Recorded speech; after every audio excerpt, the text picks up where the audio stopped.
Welcome to our class to help you improve your English speaking fluency. Of course, you want to feel confident speaking, right?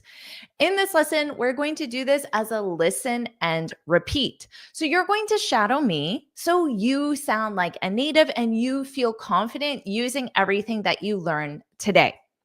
So let's review some phrases that I use every day and you can start using too. I don't know if this has happened to you, but you send a message. Maybe it's a text message, an email, or you leave a voicemail and no reply. You ask your friend if she's free to go for dinner.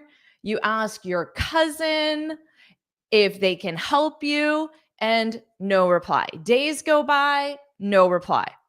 Well, that's when you need to follow up on a message. Okay. So, this phrasal verb right here, to follow up on something, is a very important phrasal verb.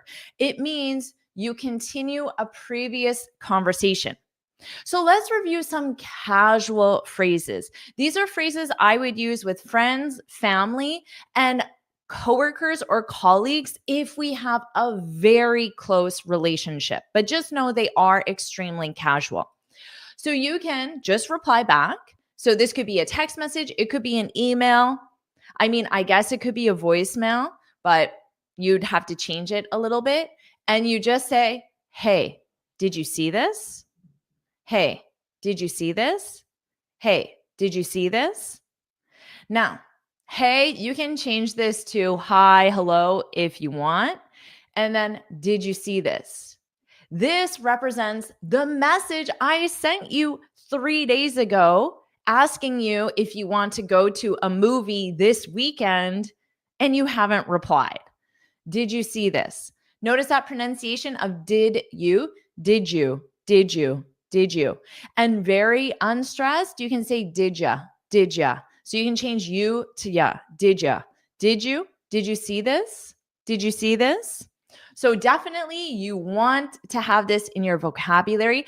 And although I'm teaching you the pronunciation, this is most likely something that you will send as a text message or an email.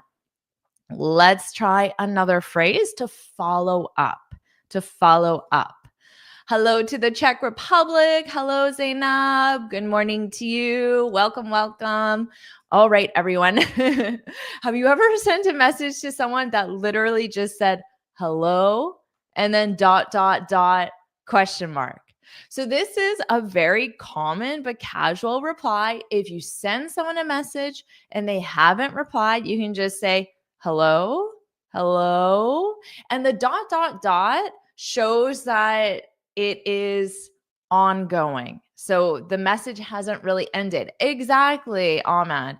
You can say hello, hello. So it's that type of hello. You're not saying hello, you're getting their attention because once they see your message again and it says hello, they'll notice there was another message that they haven't replied to. So that's definitely a great one. But of course, if you send this to a client or your boss, it probably isn't the most professional. It depends what type of relationship you have, but definitely casual replies. Want to reply? That's a little too abrupt. It's not something I would expect to receive. And if I saw that, I'd be like a little annoyed. It's a little too direct. Maybe instead of want a reply, I would say waiting for a reply. Waiting for a reply. And then I would probably add a little dot, dot, dot so they understand that it is an ongoing waiting for a reply. I might add still waiting for a reply. We generally drop subjects and auxiliary verbs in casual messages, but I could say I'm still waiting or I'm waiting for a reply. Waiting for a reply. That would be very common. Okay, let's try this one. So, another strategy is to ask the question again. So, if my question to my friend, my cousin, whoever is, do you want to see a movie on Saturday? And then 3 days go by and no reply. Then I can send a message again and say, so are you free on Saturday? And again, the dot, dot, dot is very common in messages to show that there's an ongoing or a continuation. It's not complete. So the dot, dot, dot is very commonly used and it does have a specific meaning. So are you free on Saturday? And I could add a question mark to the end of the dot, dot, dot, but not required. You could say, are you available? You can say that. Just know with friends and family and in our daily life, to me, available sounds a little too formal. I would use that in a professional context, but I would use the word free in an everyday social context because available, like I said, it just sounds a little too formal. Or this one. So this is basically an alternative. Notice I added the dot, dot, dot after so. That's very common as well. So are we going to the movies? So what do you think? Now, what do you think references something I previously said. So if I said, do you want to plan a surprise party for our mom or for our aunt, and then 3 days go by and there's no reply, I can use, so what do you think? What do you think about planning a surprise party for our aunt? So again, it just is a way of following up. Remember that very important phrasal verb, following up. You follow up on something, which means you continue a previous conversation. Okay, Arnold, very good question, because if you use about, you must include the noun, okay, or the object. You can't just say, what do you think about? That doesn't work. You would have to say, what do you think about planning a surprise party for our aunt? So to avoid having to do all of that, because I don't want to, I would just say, what do you think? Because if you include about, you must include the object. Okay, so that's a great one to have in your vocabulary. And remember, you can absolutely use these in spoken English as well. So, what do you think? What do you? Notice that pronunciation. What do you? What do you? What do you? You can use you as well. What do you? But it's very common to say, what do you? What do you? What do you think? What do you think? So, what do you think? Now, here's a good one, because let's say your friend, your cousin, your aunt always replies and replies within an hour, and 3 days go by and there's no reply. You might be concerned. You might be worried. So you can start it by saying, is everything okay? Is everything okay? I haven't heard back from you. ... Now, notice the sentence structure is in the present perfect. I haven't, so that's the present perfect negative. Have heard, haven't heard, but it's hear back from someone. So that's the sentence structure, to hear back from someone. To hear back from someone means to receive a reply to a message. Is everything okay? I haven't heard back from you. I haven't heard back from you. So that's a great one. And then ... again to show that ongoing continuation. Is everything okay? I haven't heard back from you. Haven't. So notice that flap T for the T. Haven't. So I just put my tongue in the T position, but I don't push it out because I don't want a puff of air. Okay. Now let's use a professional situation. I personally follow up with people in a professional situation probably every single day. It's just a common thing. People get so many emails, so many messages. It's easy to miss one or to read it and then you don't reply instantly and then you forget to reply. So usually I give a week. I give 7 days for a professional email. And if it requires a reply and I haven't received one, I follow up. I follow up. Remember, to follow up, which means I continue a previous conversation. Now, these are for professional situations. Before we review them, I do have a free speaking guide. I don't know where the physical one is. It's not in front of me. I usually can show you the actual physical guide, but it's not here. So, this free guide, I share 6 tips on how to speak English fluently and confidently. I get the same questions over and over again. I put my best advice, plus, you'll get a lot of bonus advice and bonus resources from me once you sign up. So, you can just go to my website, jforrestenglish.com. Or you can go /free guide. The link is in the description and you can enter your name and email and this will be emailed to you along with a lot of other bonus advice and information. And if you're enjoying this lesson, make sure you put yes, yes, yes. It truly supports my channel. It takes a lot of time for me to prepare these lessons for you. As you know, this is free. You're not paying any money. So in order to support my channel, so it's possible for me to keep making these lessons, it's really important that you do something very small like comment or like, and make sure you subscribe, share this with your friends. If you're not doing that, then you're basically saying, Jennifer, I don't support you. I don't want you to succeed. And it's truly the only way that I can continue making these lessons for you.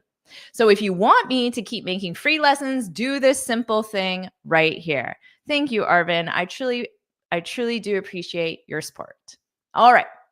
Let's keep going. Woohoo. Thank you, everyone. Woohoo. Thank you. I appreciate that. And it truly does matter, especially in summer. Less people are watching videos on YouTube. Aw, thank you.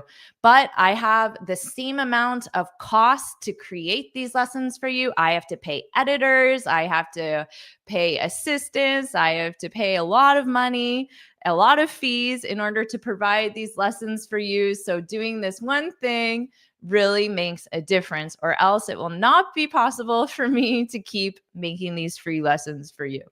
All right, so please do this one thing. Thank you. Let's continue on. Now, remember, this is a professional situation. This is what I say. I'm just following up on my message. That's it. Now, sure, I would probably include a hi, and then the name of the person. I'm just following up on my message. And then maybe I put thanks, Jennifer. That's it. But I wouldn't include anything else because I would hit reply, or in a text message, the message I sent is immediately above. So when they read this, they're just going to look above and see my message.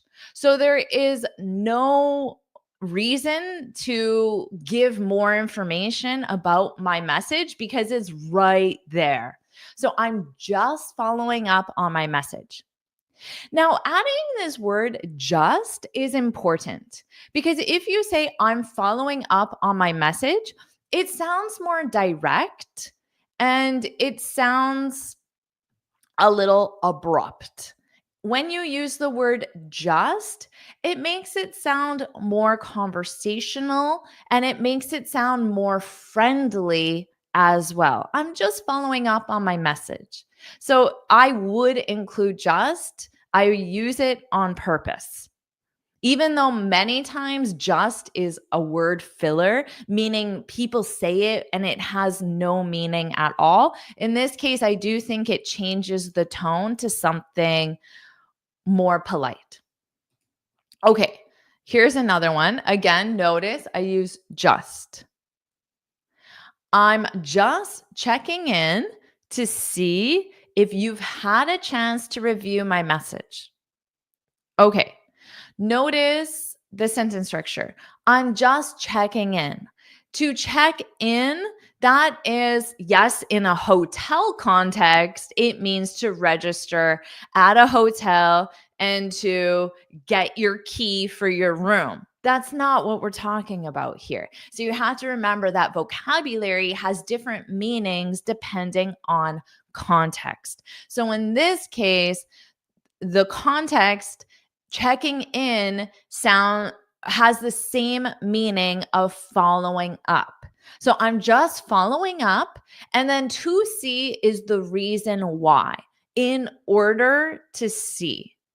But you don't need to say in order. So to see if you've had a chance. You have had, that's the present perfect. The present perfect. If you've had a chance, because it shows it's an ongoing action, the present perfect. Because if they haven't read my message yet, they still can. So it shows the ongoingness. If you've had a chance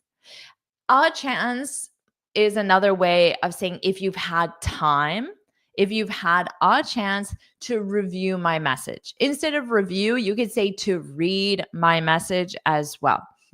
And then instead of message, you could say email or text. You could be specific about it. To is almost never stressed in English because it's a preposition. So it would be to see, to see. So it would become ta.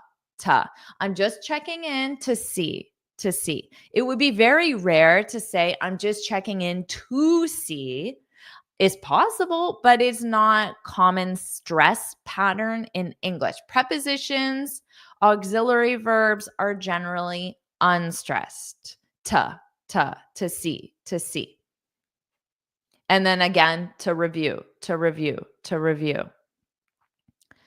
Okay, let's keep going. This is a great one. Now, this one is a little more abrupt because it's just following up, period.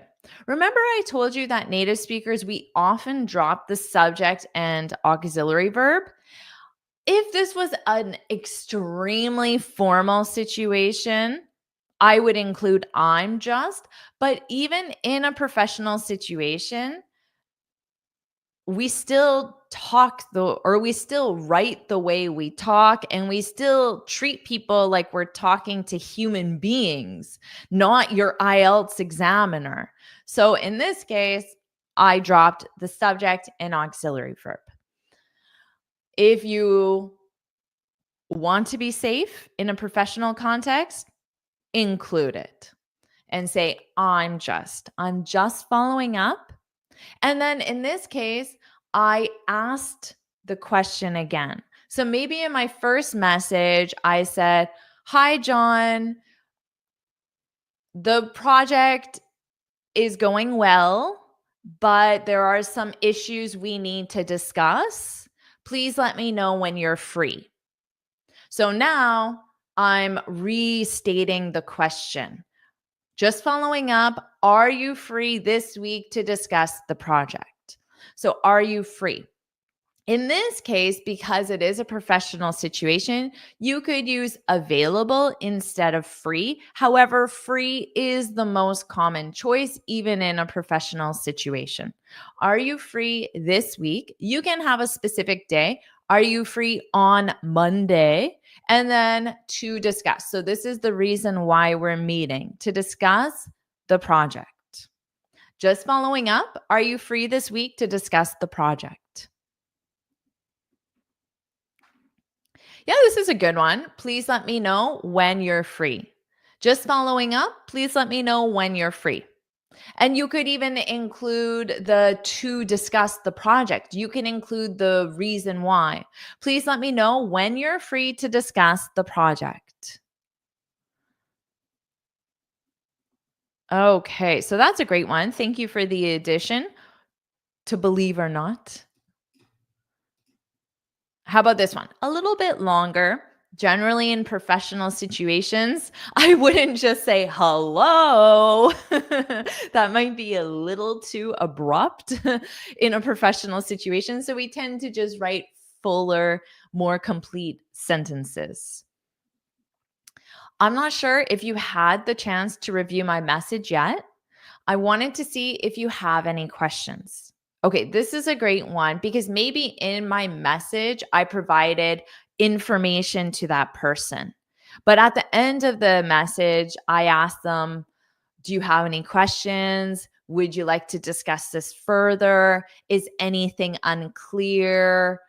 I think we should start the project on Tuesday. What do you think? So I'm also asking for their input. I expect a reply. I'm not sure if you've had the chance, if you've had time to review my message yet. So in this case, by including this sentence, I'm saying it's okay if you haven't. So, because if you send a follow up to someone, they might feel bad, like, oh no, I didn't reply. Jennifer's been waiting 1 week for me to reply, or like, oh no, she's going to be so mad. I forgot to reply. So, by including this first sentence, it lets the person know that it's okay. It's okay if you haven't.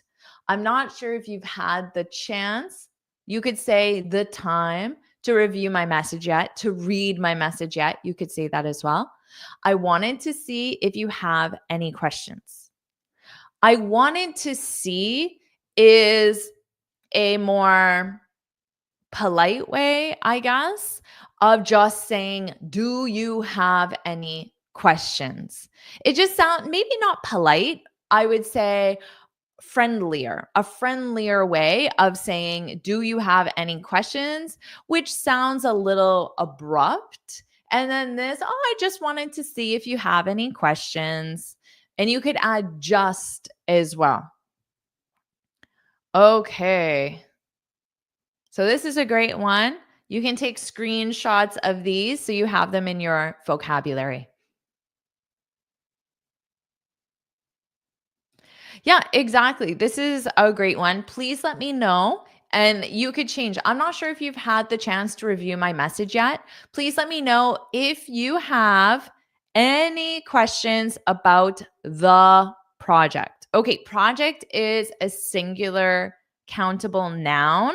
So you need an article. You could say a project, but that means any project. We're not talking about any project, we're talking about a specific project. So you need the project. And when you have questions as plural, you can't have the article a. A is only singular.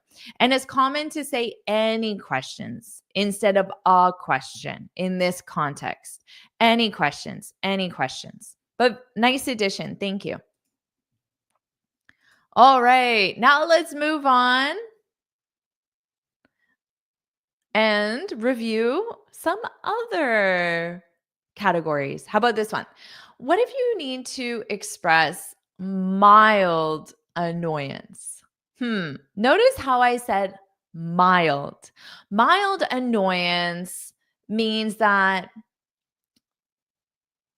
on a scale of 1 to 10, and 10 is the most annoyed, mild would be like a 2 to 4 on a scale of 1 to 10.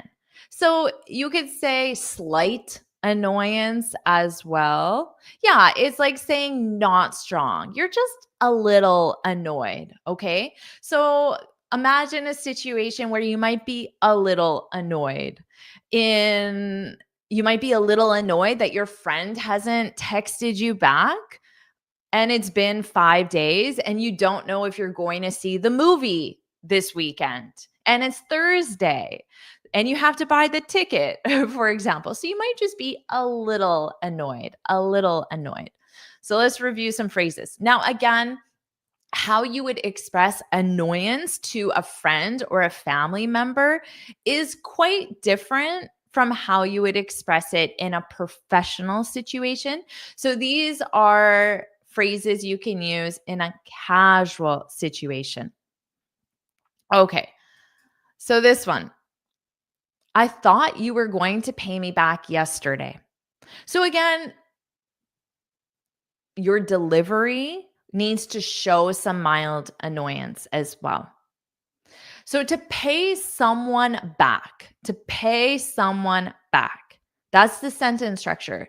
Our verb is pay someone back. This means that someone, let's say Arnold, I see his name in the chat. So Arnold lent me $20. So to lend someone means you give something temporarily. So Arnold isn't giving me $20.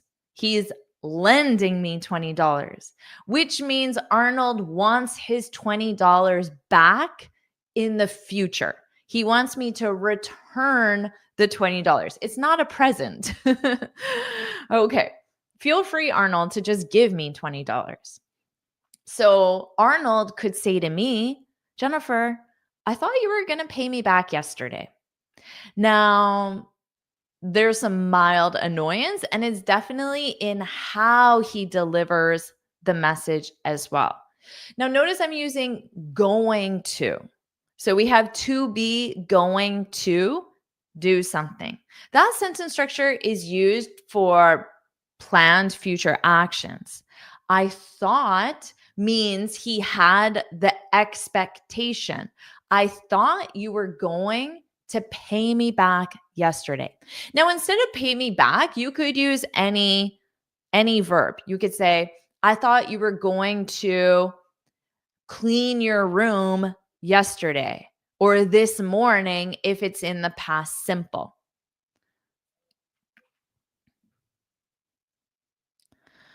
So you can do that as well. Maybe that's to your kids. Or I thought you were going to help me paint my living room, but you didn't show up. You didn't come. You didn't show up. Okay. Yeah, exactly. I didn't pay. Sorry, Arnold, no money for you.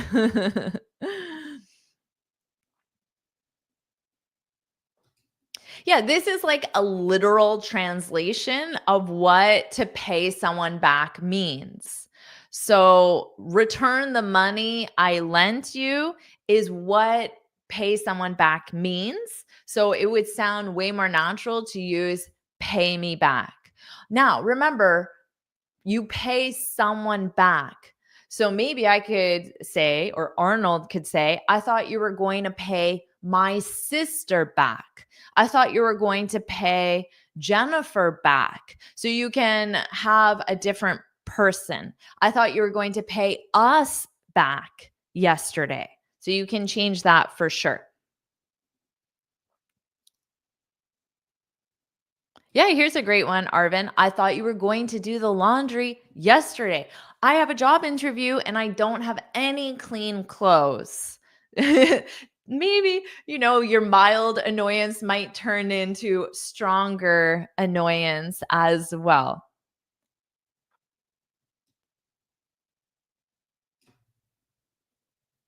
Okay, how about this one? You said the dishwasher would be fixed last week. Now, notice the sentence structure here. Would be fixed. This means that it isn't fixed now. You said the dishwasher would be, because would is our modal, and the sentence structure is to be fixed, to be fixed. The dishwasher is receiving the action, not doing the action. You said the dishwasher would be fixed last week. You said. So again, you can say that with mild annoyance. Instead of I thought, you could change this to you said you would pay me back yesterday. You said you would pay me back yesterday. You said you would take the kids to school this morning. So you can use whatever action you want. Exactly, Ahmed. But you did not do it. You did not do it. So I'm mildly annoyed. Mildly annoyed because of that. How about this one? Ooh, look. Look. You know you're in a little bit of trouble if someone begins with the word look. Look. I love hanging out with you, but you're 30 minutes late every time. Uh-oh. Are you that person who's receiving the message? Are you that person who's always late? Or are you that person who needs to say this to someone else because you get there on time, but your friend, your boyfriend, your cousin is always late? Now, you don't need the word look, but it adds mild annoyance for sure.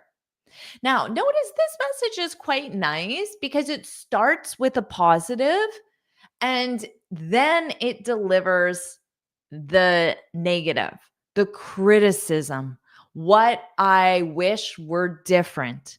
This is a great way of giving feedback to someone because you don't want to just be negative. You want them to have a positive as well. All right. Oh, it's late in Korea. Thank you so much. I'm so glad. And G Manny says, I'm always late. Well, look, I love hanging out with you, but you're 30 minutes late every time. If that doesn't change, I'm not going to hang out with you anymore. So there has to be some sort of consequence as well. So a positive, I love hanging out with you. So to hang out with someone, when you hang out, it means you spend time together, but is always socially. So if you hang out with your coworker, you're not talking about work. It's not because you have a work meeting. It's because people are often friends with their coworkers. They go for coffee, they go for dinner, they go for a walk, and they're spending time socially. So that's the phrasal verb to hang out. And you hang out with someone. So if you specify the someone, you need the additional preposition you. Or sorry, with. You is the someone. With is the additional preposition. Look, I love hanging out with you, but you're 30 minutes late every time. So you are 30 minutes late. You don't have to include the 30 minutes. It makes it stronger because if someone is only 5 minutes late, it's not really a big deal, is it? It's just 5 minutes. But 30 minutes, at least in North America, I feel like that's too long. 5 to 10 minutes, 15 minutes is pushing it. After that, it's considered rude to keep someone waiting unless they text you and provide the reason why. Maybe it's different in your culture, but you're 30 minutes late every time. And this is in the present simple because it's a routine action. You know that because of the keyword every time. Now, the every time you could continue on and say every time we hang out. Every time we hang out, notice there's no with because the person isn't specified after. The we means it is reflexive. We hang out. Every time we hang out. Look, Elvira, you better get here on time next time. Just kidding. You can come anytime at all. That's totally fine. All right. Oh, Minnesota. That's very close to where I was born and raised. Yes, exactly. It's a sign of disrespect to someone, but it's very common to happen. So you can add that look to the beginning of a sentence. Even this one, look. You said the dishwasher would be fixed last week. It kind of takes the annoyance from a 2 to a 4. So it sounds like you're more annoyed if you use the word look. Look. Okay, how about this one? We really need to decide if we're visiting your parents this weekend. So this is pushing someone to make a decision. I'm sure you've been in that situation. Your family member, your friend says, "Oh yeah, I'm not sure. I'm not sure if I'm free. I'm not sure if I can help. I'm not sure if that will work." And then you're waiting for their answer because I'm not sure is a maybe, but you need a yes or a no. So if you say something like this, you're pushing the person, which is another way of saying pressuring the person to say yes or no. Yes or no. So if someone is maybe and has been maybe for longer than needed, then you can use this. And adding really intensifies it. We really need to decide if we're visiting your parents this weekend because you might have to make arrangements. You have to find a pet sitter. You have to find a hotel. You have to do these things, rent a car, book your airfare. So there are things you need to do. All right. We really need to decide. So you can use we really need to decide if and then something. If we're going to the movies this weekend, we really need to decide if and then whatever it might be. Yeah, this is a more formal way of saying it. I wouldn't say this to my friends or family. It sounds a little too formal. We can't postpone that decision anymore. In a professional situation, I think that would be very appropriate.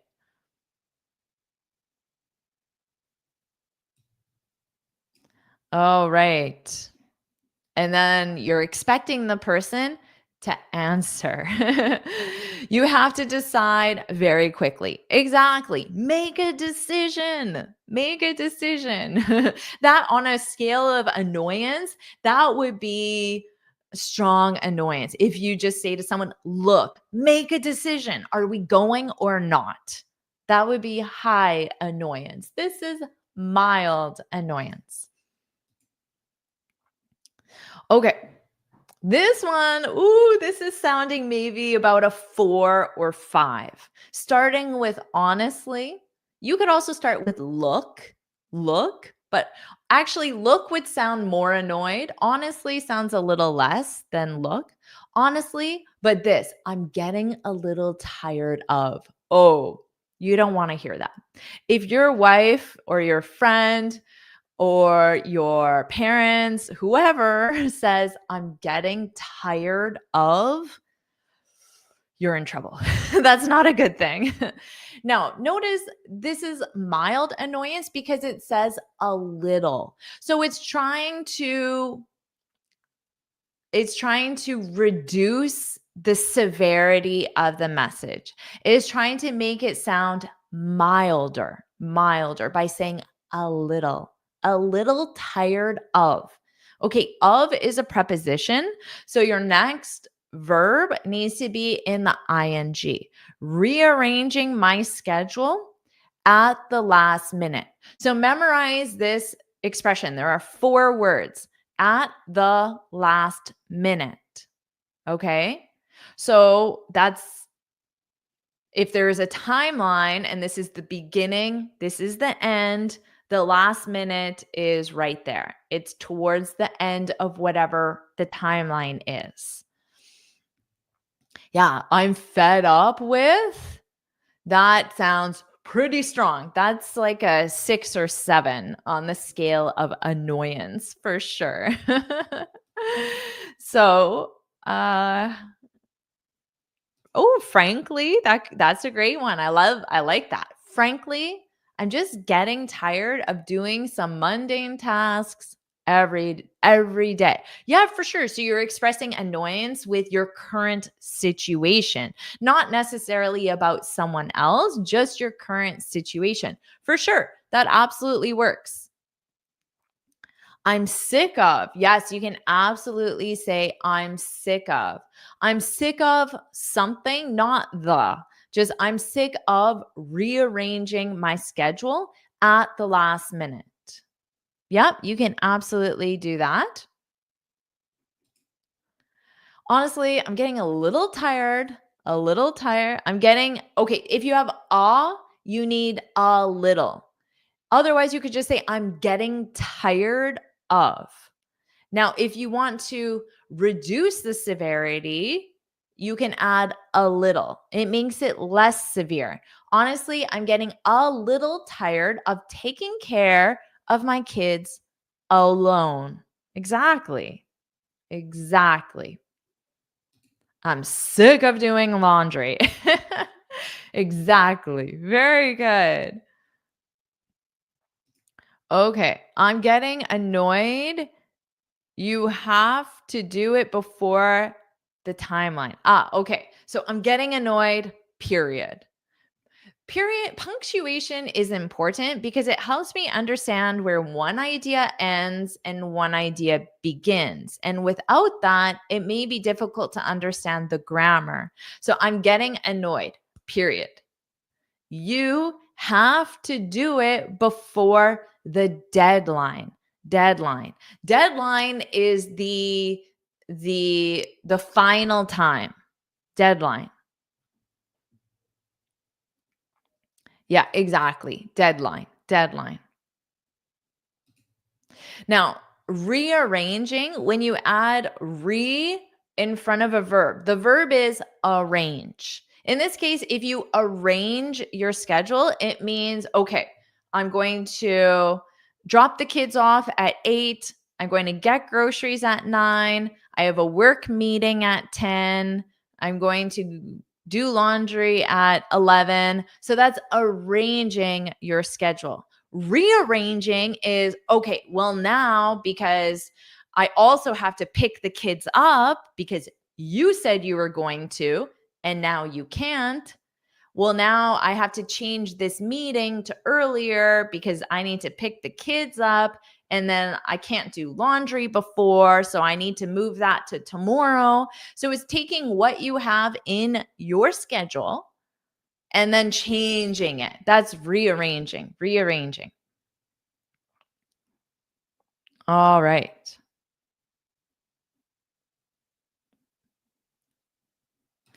It's not to do something again.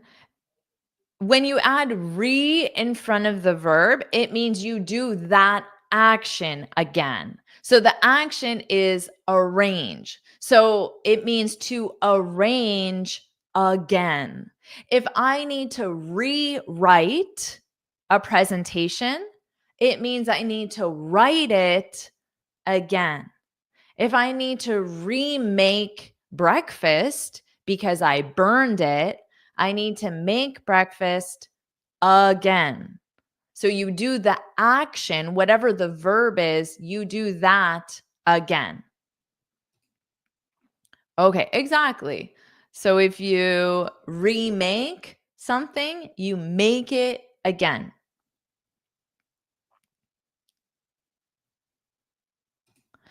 Yeah. Rearranging my plans. Yeah, you have to, instead of my schedule, you can absolutely say my plans.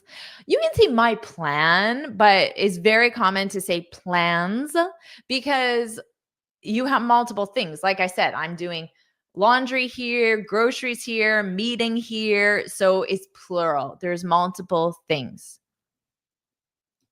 Yes, you can add bit and say a little bit tired. I'm getting a little tired, a little bit tired. Exactly. There, to me, the meaning is the same. It's just adding that additional word. Don't forget that preposition, which you did not. Great job. A little bit tired. A little bit, a little bit, a little bit tired, a little bit tired, a little tired, a a little tired. I don't know what replumbing, I don't know what that word is. It's not the same as rearrange. Maybe you're thinking of a direct translation from your native language, but that doesn't work here. Okay. Now, let's express some mild annoyance in a professional situation. Why not? Why not? Okay, so you could say this to whomever, colleague, a subordinate, a superior, potentially, depending on your relationship. I was expecting this to be completed sooner. I was expecting. So to expect means that you have an idea that something will be complete. I'm sure you know the meaning of it. So I was expecting. Notice this is the past continuous. I was expecting because we make our expectations generally in the past because I might have a meeting with two colleagues on Monday, okay, yesterday. And we decide who's doing what. And John is going to update the website tomorrow. Now, my expectation though was from the day before because we set it the day before. We set the timeline the day before. So that's why it's the past continuous.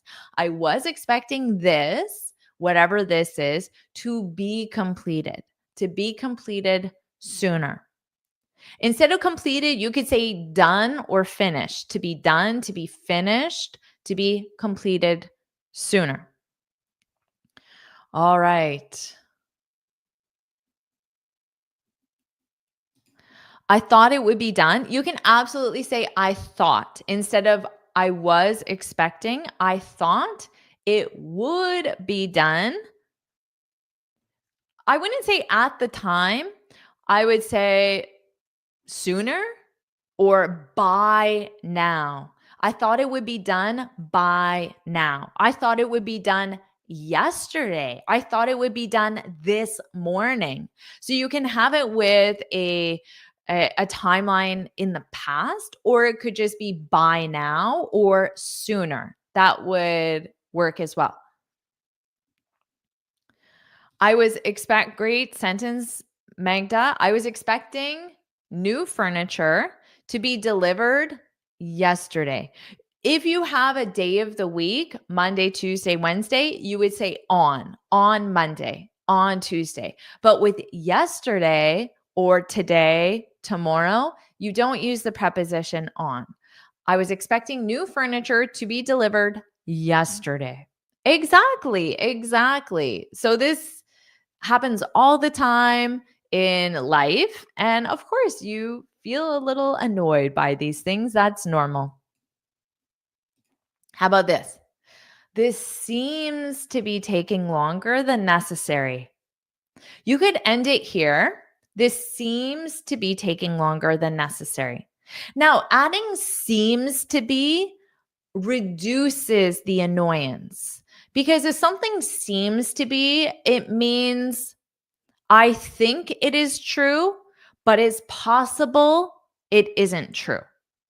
So it adds some, well, maybe I'm wrong. Maybe I'm wrong. So it's saying it's 80%. But if you just use the verb to be and say this is taking longer than necessary, you're stating it as a fact. So it's 100% factual. But if I say this seems to be, that's 80%. So it's reducing the severity of it. This seems to be taking longer than necessary. Ooh, that's important. Than necessary. You could change necessary to then needed. Necessary means, well, it takes 5 hours to enter the data into the spreadsheet. And you've been working on this for 8 hours. Like every person takes 5 hours. For you, it's 8 hours. And then you can go on, add on what's going on. What's going on? What's going on? By asking what's going on, you're inviting them to share a reason why. And maybe they say, well, the computer crashed halfway through and all the data was lost and I had to start from scratch. So there could absolutely be a good reason.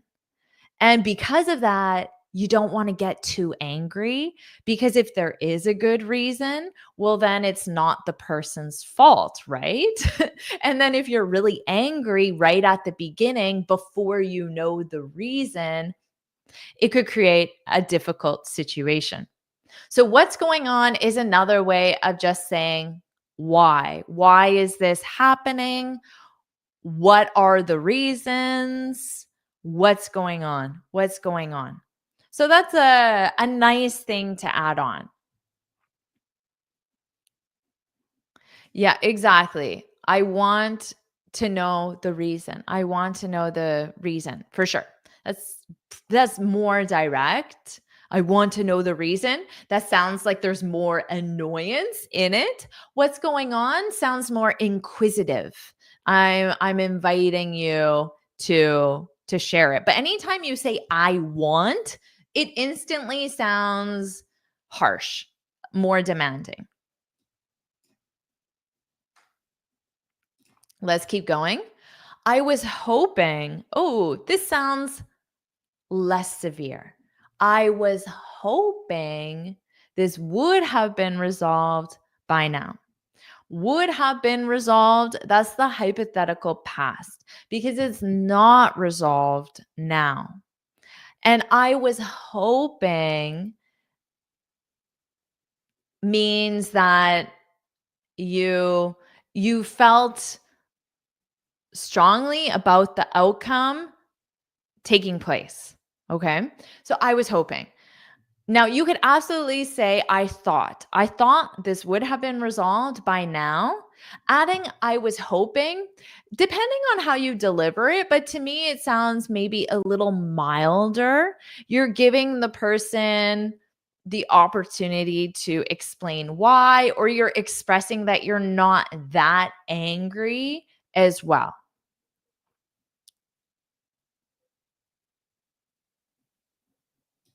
So that's a great one to have. And again, that past continuous because you set that expectation using the word hope. You set it 3 days ago when you agreed to the timeline. How about this one? I'm surprised. So depending on how you deliver this, I'm surprised you're still working on the report. Now, adding this next part definitely reduces how annoyed you are. Is everything okay? Because again, you're letting the person know that maybe there's a reason why. Again, maybe there was a computer issue, maybe there was some other conflict, maybe you're not feeling well, but saying, I'm surprised. If you're surprised, it means because your expectation is different from reality. So again, you could use that word expectation. I'm surprised. I'm surprised. Now you are doing something. So the present continuous. You're still working on the report. On is because you work on something. You could say, I'm surprised you're still updating the website. I'm surprised you're still entering the data into the spreadsheet.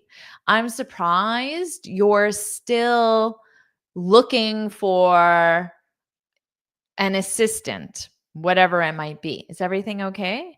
No, you could also say, what's going on? What's going on? Is everything okay? What's the matter? You could say that as well. What's the matter? Is there any problem? we don't generally ask this question in the singular. We generally use problem, issue in the plural and say, are there any problems? So problems is in plural. Because of that, you need are. Are there any problems? Are there any issues? So you can say problems or issues. Well, this is like a 10 out of 10. You're annoying me. That's pretty abrupt. That's pretty direct. And that's pretty blunt. You could say that. You could say that. And trust me, sometimes I say that to my husband, but it's pretty direct. Please let me know if you have any issues. Yeah, exactly. You could say that for sure. Any issues, any issues. Oh, this is so nice. Instead of asking, is everything okay? You're offering assistance. Wow, you're a good person. That is very nice. I'm surprised you're still working on the report. Do you need a hand? Do you need a hand? What a nice thing to say. That's so sweet. You're getting on my nerves. Yeah, that's like 8 out of 10, 9 out of 10. You're freaking me out. That doesn't have the same meaning as annoying. It's more scaring, okay? So let's say you're about to get on a flight or a train, and the person you're traveling with keeps talking about all these plane crashes and accidents and delays and lost baggage. You can say, look, you're freaking me out. Please stop. So you're scaring me. You're scaring me. So it's not the same as annoy, but you're getting on my nerves. That is the same as annoy. Annoy. You're getting on my nerves. You're getting on my nerves. Exactly. All right. Just want to check if you need my support. Yeah, exactly. If you need my support, if you need any help, if there's anything I can do for you, for sure. For sure. Absolutely. And that's a very nice thing. I didn't think of that. I didn't think of asking to offer support. So well done to all of you. Okay. Here's our last one we'll review today. I was under the impression. I was under the impression. Do you know this? So the sentence structure is to be, I was, to be, the preposition under, the, always the, and then the noun impression. I was under the impression. Now, this would be finished already. So I was under the impression something would happen. This is another way of saying I thought, I expected. I thought this would be finished already. I expected this would be finished already. So to be under the impression is because someone gave you information. Now, if you told me, Jennifer, tomorrow I'm going to fix the dishwasher and it will be finished by the time you get home from work. Now I get home from work and the dishwasher is not fixed, it's still broken, and the person hasn't even worked on it. I was under the impression because you told me, So it's a little bit stronger. If someone says I was under the impression, it's a little more severe than just saying I thought or I was hoping. So maybe in the scale of annoyance, 0 or 1 to 10, I was hoping, I thought, I was expecting. I was under the impression. That's not a dictionary definition. That's just my interpretation of how I hear native speakers using these. Okay. Yeah, you could absolutely say, I thought this would be finished yesterday.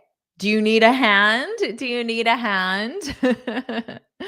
Now everyone is being so polite, offering support and assistance. I love it. I love it. All right, everyone, we will end our class there. Again, I have this free speaking guide where I share my best tips and advice, and you'll get a lot of other bonus resources, bonus tips and advice when you request this guide. So you can go to my website, jforestenglish.com, enter your name, enter your email, and it will be emailed to you, and you can download it onto your computer. You can print it, whatever you want. And if you enjoyed this lesson, well, then make sure you put yes, yes, yes in the comments, like this lesson, and subscribe. Subscribe so you're notified every time I post a new lesson. Subscribe so you're notified when I go live as well, so you don't miss out. Because many of my students say, oh, Jennifer, I wish you went live every week, or I wish you posted a news review every week. I do.